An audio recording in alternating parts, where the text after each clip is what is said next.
Hi Braden, what's up? Hi, Lucy, a bit stressed out understanding the self-determination theory for the assignment due this week.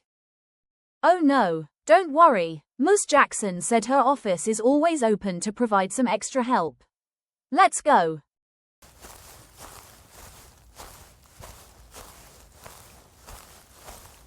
Hi Miss Jackson, Braden is having some trouble understanding the self-determination theory.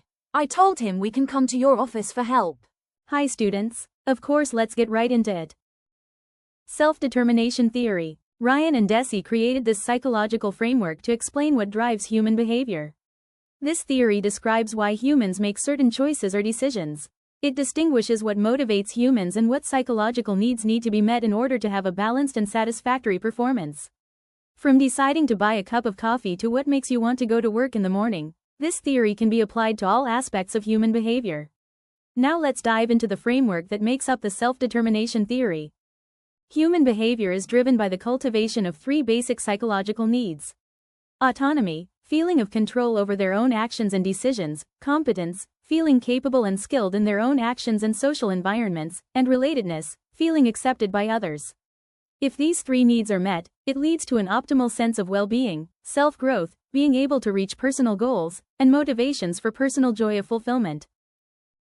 The self-determination theory is composed of many theories that contribute to the main idea of the theory. The cognitive evaluation theory focuses on how the environment can affect feelings of competence and autonomy. The organismic motivation theory explains how humans are active organisms that search for experience to accomplish and create goals. The causality orientations theory explains the orientation individuals take for motivation, such as acting out of personal interest or experiences out of their control.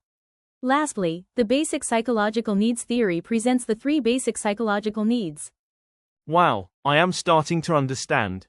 The self-determination theory explains what psychological needs have to be met in order to lead with intrinsic motivation and live in a state of joy and well-being. Exactly, Braden. The self-determination is unique and different from other theories as it combines many theories focus on how intrinsic motivation and needs being met lead to an optimal internal state. How would this theory apply to organizations? Great question, Braden. Let's take this school and my job as a teacher as an example. The principal united the administration team to come up with ideas on how to make new teachers feel welcomed into the teaching environment. As a new teacher, I felt nervous coming into the school. The team decided to use the self-determination theory to come up with a framework supporting teachers' psychological needs. They ensured I felt guided but had creative liberty with my lesson plans. They also ensured I felt included in the staff and my knowledge felt valued. When I first walked into my new empty classroom, I felt nervous and scared. But as time passed, the school environment, the teachers, and principal ensured I felt supported. With time, these external factors, like the supportive environment my colleagues provided, created a perfect environment to feel motivated into doing my best for my own satisfaction and joy.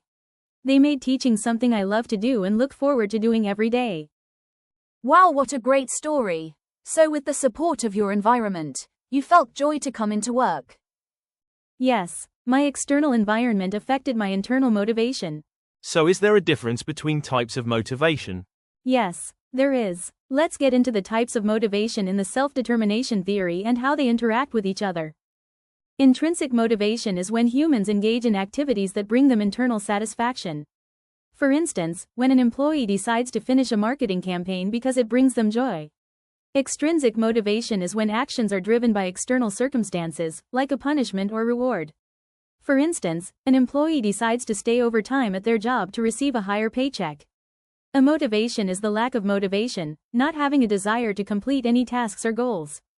The goal of the self-determination theory is to make sure that when psychological needs are met, individuals feel a sense of intrinsic motivation.